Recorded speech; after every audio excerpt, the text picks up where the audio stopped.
श्री गणेशाय नमः. अधिक मास महात्म्य. आज मी तुम्हाला अध्याय 6वा याविषयी माहिती सांगत आहे. अध्याय 6वा. महत्त्व दीपपूजेचे आणि दीपदानाचे. श्री गणेशाय नमः. श्री कृष्णाय नमः. राधे राधे. सूत सांगतात की नारायण लक्ष्मीला म्हणाले, हे देवी, जे व्रत केलं असता माणसाची सर्व पातकं नाश होतात, ज्यामुळे त्याला उत्तम आरोग्य, धनसंपत्ती, संतती आणि सुखशांतीचा लाभ होतो, असं या अधिक मासामधलं आणखीन एक पुण्यकारक व्रत म्हणजे दीपपूजा आणि दीपदान. स्वामी, खरोखरच दीपपूजा आणि दीपदानाचं श्रेष्ठत्व काय? ही दीपपूजा कशी करायची? दीप कुणाला दान द्यायचा? ह्याबद्दल आपण मला सविस्तर माहिती द्या. मी ती ऐकायला अतिशय आतुर आहे. लक्ष्मी म्हणाली. तेव्हा भगवान म्हणाले, प्रिय, अधिक महिन्यात पहाटे लवकर उठावं, शीतल जलानं स्नान करावं, घरातल्या देवांची पूजा करावी, ज्या जागेवर दीपपूजा करायची ती जागा सारून किंवा स्वच्छ पुसून घ्यावी, त्यावर सुंदरशी रांगोळी काढावी, पाट किंवा चौरंग बांधावा, त्यावर रंगीत वस्त्र अंतरावं, पाट किंवा चौरंगाखालील वस्त्राकरिता यथाशक्ती गहू किंवा तांदळाची रास ठेवावी, त्यावर हळदी कुंकुमाची बोटे लावलेला, पाण्यानं भरलेला आम्रपल्लव किंवा विड्याच्या पानांनी सुशोभित केलेला कलश त्या धान्याच्या राशीवर ठेवावा, कलशामध्ये विड्याची 2 पानं, सुपारी व एखादं नाणं ठेवावं, कलशावर ताम्हण ठेवून त्या ताम्हणात तांब्याचा किंवा धातूचा एक दिवा ठेवावा, हा दिवा शक्यतो तुपाचा असावा, कलशापुढे गणेशाची सुपारी मांडावी, शक्य असेल तर त्या कलशासमोर राधाकृष्णाची तसबीर किंवा लक्ष्मीनारायणाची मूर्ती ठेवावी, सोबत उदबत्ती, निरांजन आणि घंटा ठेवावी, उपासकाने शुचिर्भूत होऊन चौरंगासमोरील पाटावर बसावं, कुलदेवतेचं, माता पिता गुरु यांचं स्मरण करावं, चौरंगाजवळचं निरांजन अथवा समई लावून घ्यावी, मग आचमन करून दीपपूजन आणि दीपदानाचा संकल्प करावा, मग श्री गजाननाचं, कलशाचं, समईचं व घंटेचं पूजन करावं, कलशावरील ताम्हणात जो दीप प्रज्वलित करून ठेवलेला आहे त्या दीपाची भक्तिभावानं षोडोपचारे पूजा करावी, अशी पूजा केलेला तो दीप ब्राह्मणाला दान करायचा, त्यासोबत ब्राह्मणाला वस्त्र, पात्र, 33 अनारसे इत्यादी वस्तू द्याव्यात, मिष्टान्न भोजन, तांबूल, विडा व दक्षिणाही द्यावी, त्यास विष्णू कृष्ण स्वरूप मानून नमस्कार करावा आणि त्याचा आशीर्वाद घ्यावा.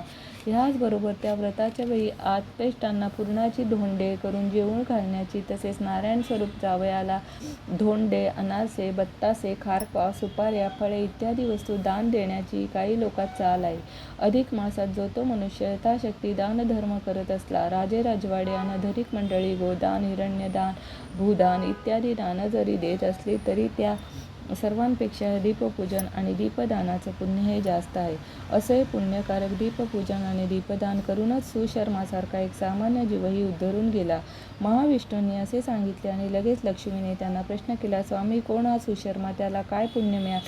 त्याचा उद्धार कसा झाला? ती कथा आपण सांगाल काय? तेव्हा नारायण अतिप्रसन्नतेने हसत म्हणाले, देवी, सरस्वती नदीच्या काठा छोट्याशा घरात सुशर्मा नावाचा एक गृहस्थ राहत होता. तो गावातल्या 4 घरात भिक्षा मागून जरी स्वतःचा उदरनिर्वाह असला तरी तो सदाचारी, धार्मिक आणि अल्पसंतुष्ट होता. भगवत कृपेने जे अन्न जेवढं त्याला मिळे त्यात तो समाधान मानत असे. मिळणारा प्रत्येक घास तो भगवंताला स्मरून खात असे. असाच एकदा अधिक महिना आला. त्यावेळी सुशर्माने ठरवले की आता आपण सर्व अधिक महिनाभर केवळ एक वेळचं भोजन घ्यायचं, जास्तीत जास्त भगवंताचं नामस्मरण करायचं आणि होईल तेवढं अधिकाधिक मौन पाळायचं.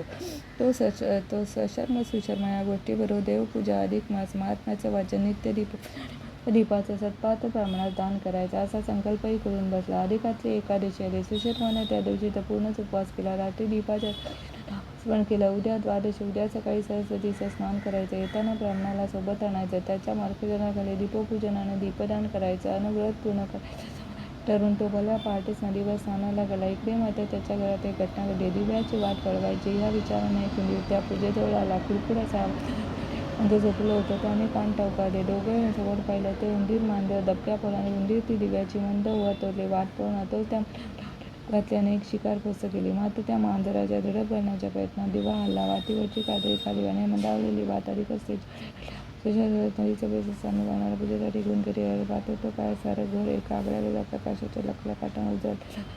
त्यानंतर ब्राह्मणाच्या अनुरोधात त्या दीपाचं पूजन केलं आणि श्रद्धेने तो दीप त्या ब्राह्मणाला दान दिला. सर्व कार्यक्रम करून दोघेही संतुष्ट म्हणाले, पाहतात तर काय, सुशर्माचा मांजर अंगणात मरून पडलेलं. अरे, मांजर असं अचानक काय बरं झालं असे तो दोघे विचार करत असताना आकाशात दिव्य विमान खाली आले. त्यातून 2 देवदूतांनी मृत मांजराला आणि उचलला आणि विमानात ठेवलं. त्याच्यातला एक देवदूत हात जोडून विचारला, महाराज चला या विमानात बसा. तुम्ही आणि तुमचे बांधव धन्यात काल पूजा केलेल्या दिवाची वाट पाहण्याची का, त्यामुळे धडपडीत विजूपणा दिवा पुन्हा प्रज्वलित झाला. त्या पाण्याच्या आत तुमची सेवा होती म्हणून त्याला मृत्यू म्हणता येतात.